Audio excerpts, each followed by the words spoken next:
नमस्कार, मैं हूं डॉक्टर मुबश्शिर मीर और आज हम बात करेंगे एक और इम्पॉर्टेंट टॉपिक के बारे में जिससे आमतौर पे बहुत सारी फीमेल्स परेशान रहती हैं, जिसे हम मेडिकल टर्म में हिर्शुटिज़म कहते हैं और अगर आम भाषा में कहा जाए तो फीमेल्स में एबनॉर्मल हेयर ग्रोथ होना इन अ मेल पैटर्न डिस्ट्रीब्यूशन।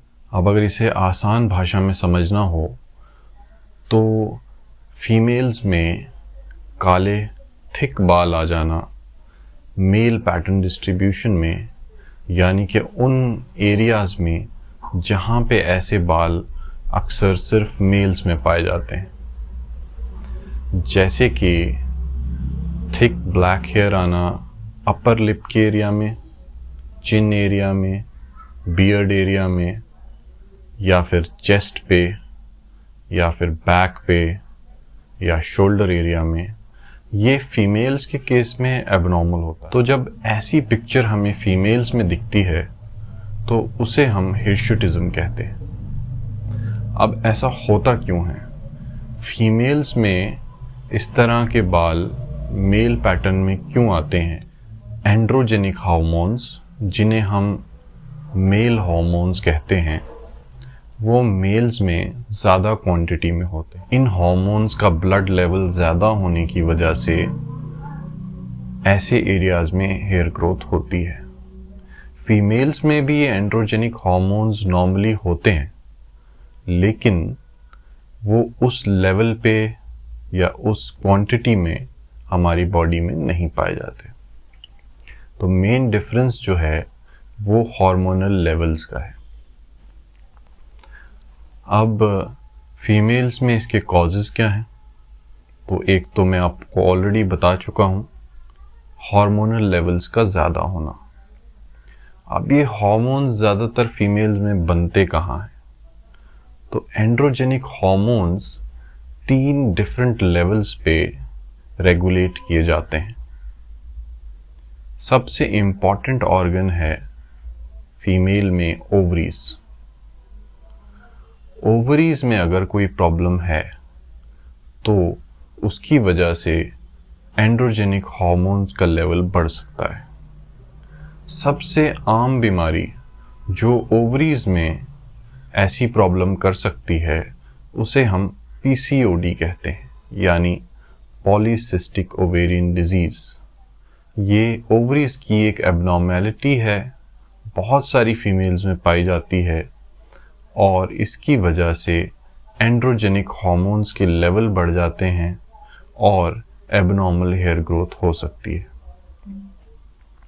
तकरीबन 70% फीमेल्स जो हमारे पास आती हैं एबनॉर्मल हेयर ग्रोथ की कंप्लेंट लेके, उनमें पीसीओडी एक प्रॉब्लम पाई जाती है।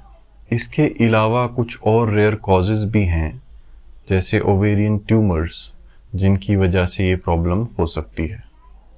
दूसरा ग्लैंड जिसकी वजह से ये प्रॉब्लम आ सकती है उसे हम एड्रीनल ग्लैंड कहते हैं। एड्रीनल ग्लैंड किडनी के ऊपर एक छोटा सा ग्लैंड पाया जाता है जो बाकी कामों के साथ एंड्रोजेनिक हार्मोन्स भी प्रोड्यूस करता है।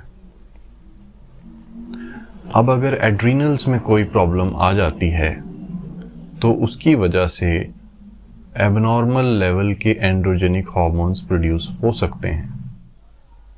और तीसरा जो ग्लैंड है उसे हम पिट्यूटरी ग्लैंड कहते हैं। ब्रेन में एक छोटा सा ग्लैंड जो बॉडी के बहुत सारे हार्मोन्स को रेगुलेट करता है, कंट्रोल करता है। उनमें से एक हार्मोन है एंड्रोजेनिक हार्मोन्स, जिन पे पिट्यूटरी का कंट्रोल होता है। अगर पिट्यूटरी में कोई एबनॉर्मल ग्रोथ आ जाए तो उसकी वजह से भी एंड्रोजेनिक हार्मोन्स का लेवल बढ़ सकता है।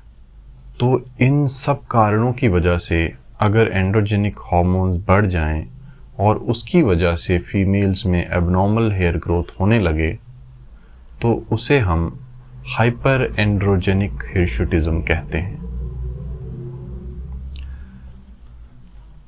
लेकिन कुछ केसेस में हार्मोनल लेवल्स बिल्कुल नॉर्मल होते हैं, लेकिन फिर भी इन फीमेल्स में एबनॉर्मल हेयर ग्रोथ हो रही होती है।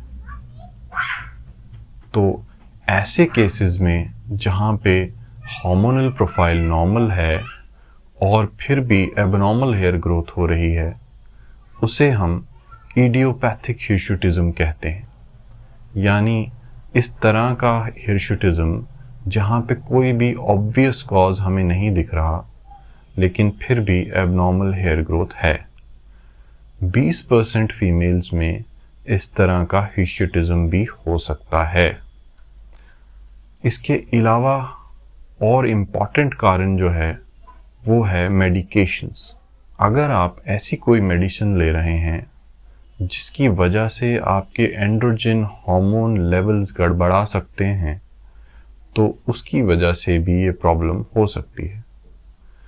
कॉमन दवाइयाँ जिनकी वजह से ये प्रॉब्लम हो सकती है, कुछ तरह की कॉन्ट्रासेप्टिव पिल्स अगर आप ले रहे हैं लंबे समय से, या फिर अगर आप कोई एनाबॉलिक हार्मोन्स ले रहे हैं। इसके अलावा कुछ और मेडिसिन्स जैसे डायनाजोल, या अगर आप कोई साइकियाट्रिक मेडिकेशन ले रहे हैं, या फिर टॉपिकली अगर आप चेहरे पे स्टेरॉइड्स अप्लाई कर रहे हैं या खाने में कोई स्टेरॉइड्स ले रहे हैं, जिसकी वजह से भी हेयर ग्रोथ हो सकती है।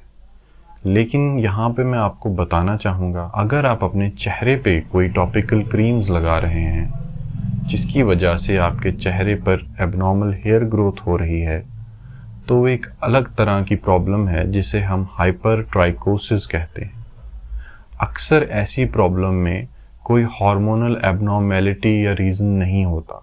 अगर आप इन स्टेरॉइड क्रीम्स को लगाना बंद कर दें तो अक्सर ऐसी ग्रोथ कुछ महीनों बाद अपने आप करेक्ट हो जाती है। इन प्रॉब्लम्स के साथ अगर फीमेल में कोई हार्मोनल एबनॉर्मेलिटी भी है, तो अक्सर इन फीमेल्स में बाकी भी फीचर्स देखे जा सकते हैं, जैसे कि एबनॉर्मल प्रेजेंटेशन ऑफ पिंपल्स।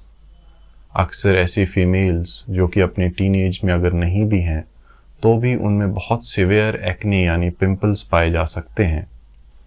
सिर पे बालों का झड़ना यानी diffuse hair loss over the scalp, आवाज़ का मोटा होना, ये सब फीचर्स ये इंडिकेट करते हैं कि फीमेल में एंड्रोजेनिक हार्मोन्स यानी मेल हार्मोन्स का लेवल एबनॉर्मली हाई हो सकता है। इसके लिए आपको अपने डर्मेटोलॉजिस्ट को और एंडोक्रिनोलॉजिस्ट को कंसल्ट करना चाहिए।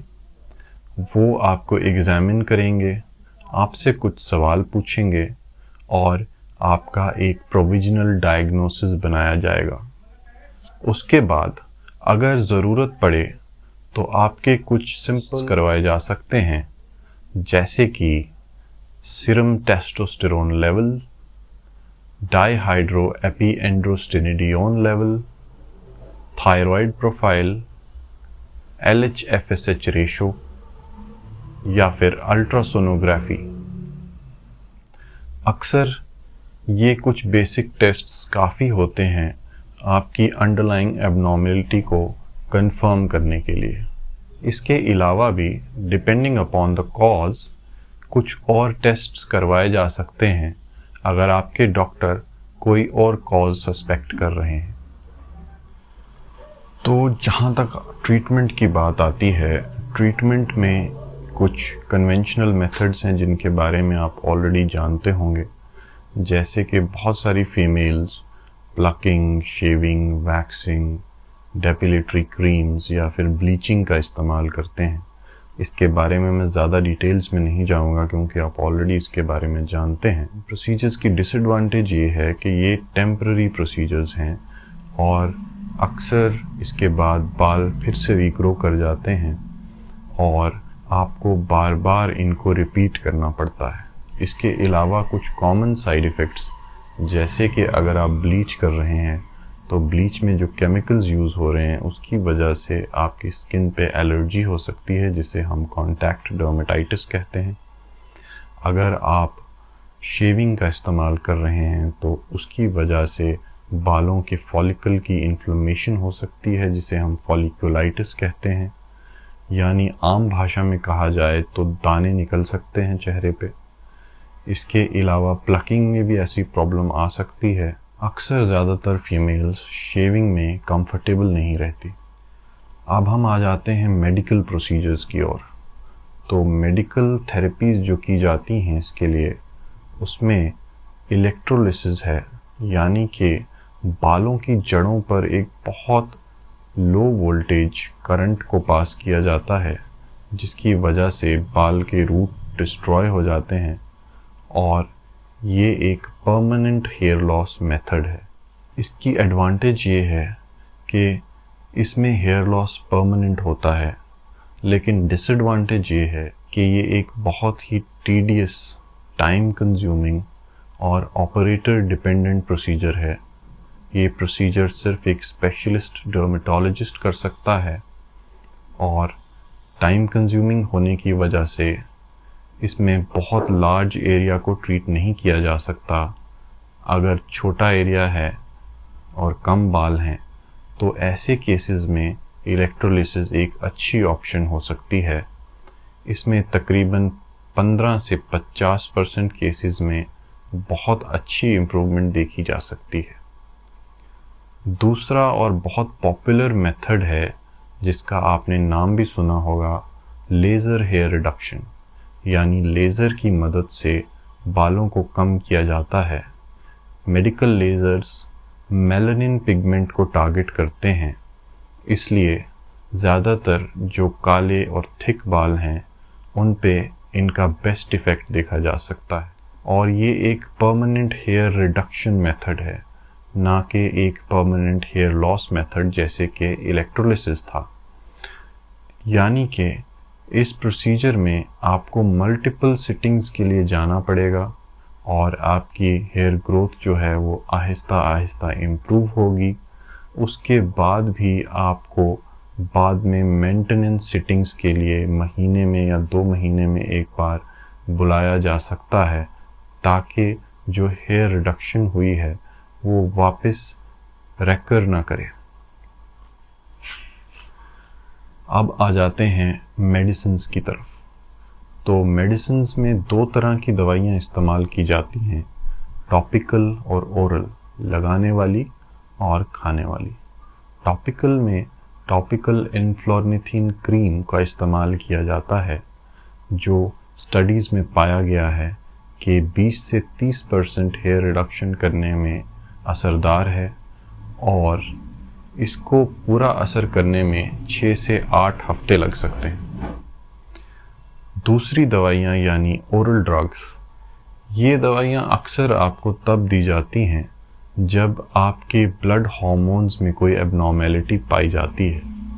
इन दवाइयों को आप खुद से नहीं ले सकते, और आपके डर्मेटोलॉजिस्ट या एंडोक्रिनोलॉजिस्ट आपके कॉज के ऊपर डिसाइड करेंगे कि कौन सी दवाई और कब आपको ये दवाई दी जानी चाहिए। इनमें कुछ कॉमन दवाइयाँ जो इस्तेमाल होती हैं, कुछ स्पेशल टाइप की ओरल कॉन्ट्रासेप्टिव पिल्स, जिन्हें हम anti androgenic birth control pills कहते हैं, spironolactone, finasteride, cyproterone acetate, metformin, low dose steroids, और काफ़ी सारी मेडिकेशंस ट्राई की गई हैं। आखिर में मैं आपको ये बताना चाहूँगा, हिर्सुटिज्म फीमेल्स के लिए एक बहुत ही प्रॉब्लमेटिक और डिस्ट्रेसिंग कंडीशन होती है, और इसका एप्रोप्रिएट इलाज किया जा सकता है अगर आप अपने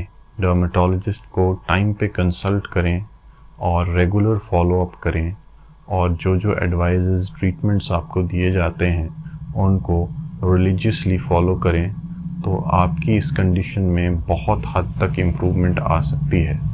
ये कंडीशन काफ़ी कॉमन है, तकरीबन 5 से 10% फीमेल्स में हिर्सुटिज्म की ये प्रॉब्लम पाई जा सकती है।